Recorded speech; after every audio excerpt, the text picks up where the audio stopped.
semuanya, selamat datang di podcast Suara Mahasiswa, tempat ngobrol santai tapi bermakna banget tentang realita menjadi mahasiswa. Dengan saya, Suci Ramoktaria, yang akan nemenin kalian berapa menit ke depan.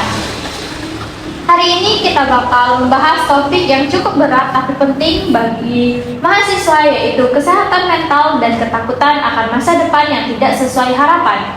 Di sini saya nggak sendirian karena udah ada dua teman saya dari jurusan radiologi semester 4. Ada Mbak Meva dan Mbak Sofi. Kenalan dulu yuk.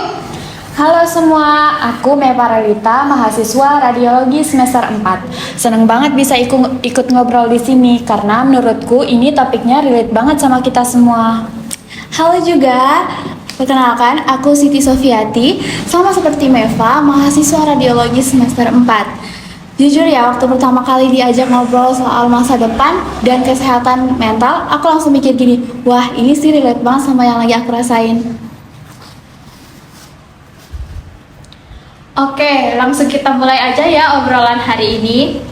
Jadi pertama-tama saya mau tanya dulu ke kalian berdua, gimana sih kuliah di bidang kesehatan, apalagi jurusan radiologi yang butuh konsentrasi, ketelitian, dan pasti jadwal praktikum yang padat. Gimana kalian pertama kali ngerasain transisi dari SMA ke dunia kampus yang pasti jauh berbeda?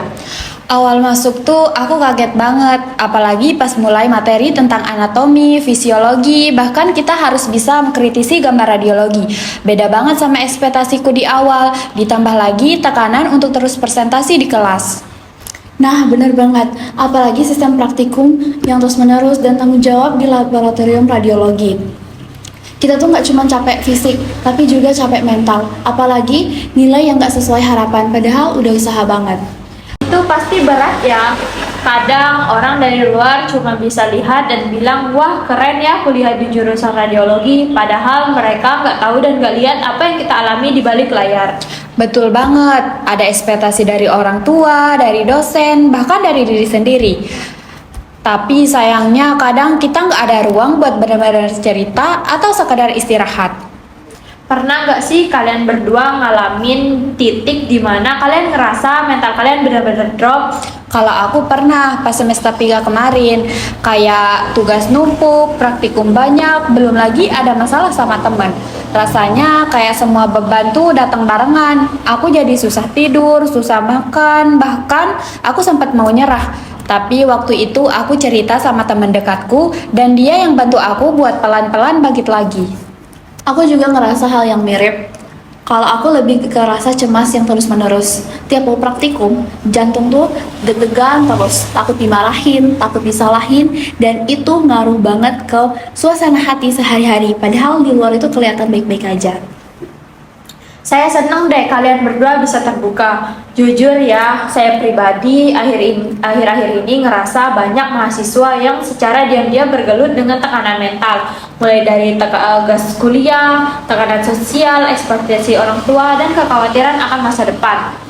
Apalagi dunia kerja sekarang kan nggak pasti ya. Kalian pernah ngerasa gitu juga nggak? Pernah, bahkan bukan hanya tekanan dari luar aja, tapi lebih ke tekanan dari diri sendiri. Kayak aku tuh punya standar yang tinggi buat diri aku, tapi kalau aku nggak bisa nyampe ke sana, aku langsung ngerasa kayak masa depanku hancur.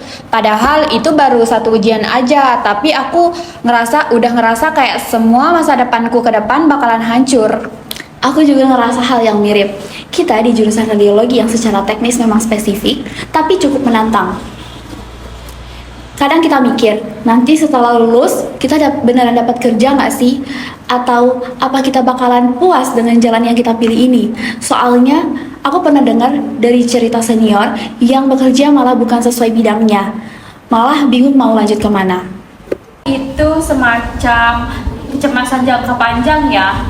Saya baca-baca itu namanya anxiety disorder, kecemasan yang muncul karena memikirkan kemungkinan-kemungkinan buruk di masa depan.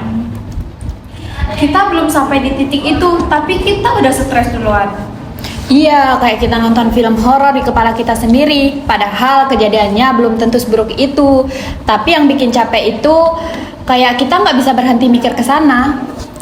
Dan kadang lingkungan juga nggak mendukung. Misalnya orang tua yang nanya terus nanti kerja di mana, atau melihat teman-teman yang udah punya kerja dan punya rencana matang.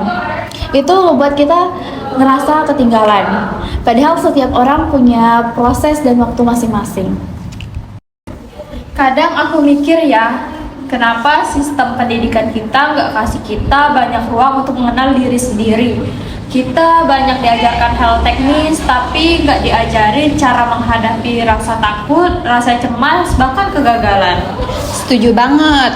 Bahkan kata gagal sendiri di masyarakat masih dianggap tabu. Padahal gagal itu bagian dari proses. Tapi kalau mahasiswa gagal pasti langsung dianggap nggak mampu, malas, atau salah jurusan. Padahal belum tentu begitu.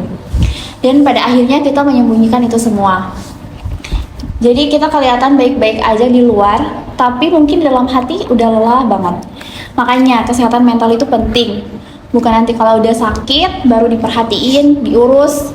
Karena mencegah itu lebih baik daripada mengobati. Sebenarnya menurut kalian berdua, apa sih hal yang paling kalian takutkan soal masa depan? Kalau aku takut stuck, maksudnya kayak aku udah capek-capek belajar, tapi nanti kerjanya nggak sesuai bidang atau nggak bisa berkembang. Kayak aku takut kerja cuma buat bertahan hidup, tapi nggak sesuai passion atau kepuasan.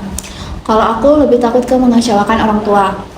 Mereka udah ngeluarin biaya yang banyak untuk pendidikan kita, apalagi aku sebagai anak rantau, biaya hidupnya bertambah terus ditambah dengan biaya transportasi. Dan aku takut nggak bisa kasih hasil yang sesuai ekspektasi mereka, kayak jadi beban aja gitu terus. Setuju banget dengan apa yang kalian takutin. Kadang saya juga takut dan mikirin hal-hal tersebut. Dan itu pasti nggak mudah ya. Tapi dari apa yang kalian alami, terus apa yang kalian lakuin untuk mengatasinya? Aku biasanya pergi keluar sama teman dan ceritain semua yang bisa aku ceritain. Dan batasi buat buka sosial media, karena sosial media itu bisa jadi racun ketika kita lagi capek mental. Misalnya kita lagi scroll TikTok dan baca kata-kata yang relate banget sama keadaan kita. Itu ngebuat kita kepikiran terus dan nggak bisa tidur. Kalau aku sih, aku mulai cerita ke dosen atau ke teman dekatku. Ternyata mereka juga cukup sportif. Mereka paham kalau kita juga manusia yang bisa capek, bisa stres. Terus kalau menurutku sih support yang kayak gitu tuh penting banget sih buat kita sebagai mahasiswa. Iya, support dari orang-orang terdekat itu penting banget. Nah, menurut kalian di kalangan mahasiswa, ngomongin kesehatan mental itu masih dianggap sensitif nggak? Masih, kayak kalau kita bilang aku lagi nggak baik-baik aja, pasti langsung dianggap lemah. Padahal berani mengakui itu suatu bentuk kekuatan. Iya, apalagi di lingkungan kampus yang kompetitif. Banyak yang lebih milih pura-pura kuat daripada dibilang nggak sanggup. Padahal kalau terus-terusan ditahan, malah bahaya. Setuju, harusnya kita mulai biasakan untuk saling dengerin tanpa ngejudge. Karena jujur ya, punya temen yang bisa dengerin aja udah bisa bikin lega banget. Makanya penting juga ada ruang-ruang diskusi atau support group buat mahasiswa. Minimal kita tahu kalau kita lagi nggak sendirian. Nah, apa harapan kalian berdua untuk mahasiswa di luar sana soal isu kesehatan mental? Aku berharap kita semua lebih jujur sama diri sendiri. Kalau lagi capek ya istirahat dan jangan maksa untuk selalu produktif. Dan jangan lupa untuk cari bantuan.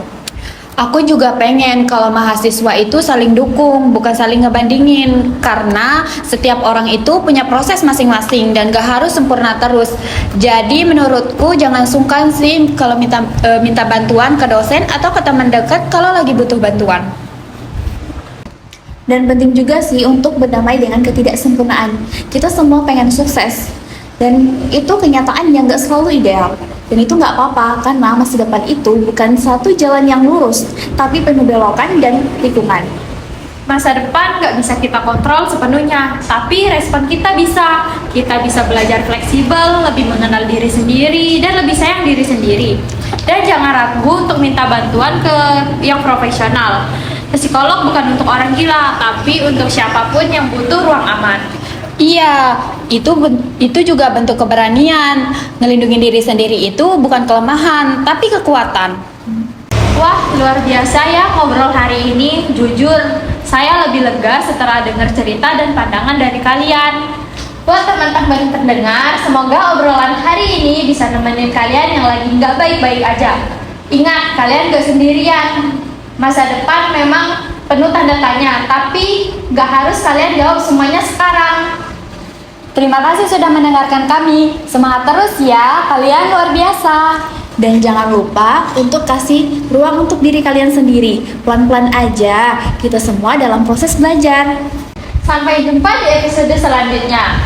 Jangan lupa jaga diri kalian, jaga hati, jangan sungkan untuk bicara apabila butuh bantuan. Dan gak apa-apa belum tahu arah. Yang penting terus jalan. Tetap semangat teman-teman. Bye-bye. Bye, semangat terus semuanya.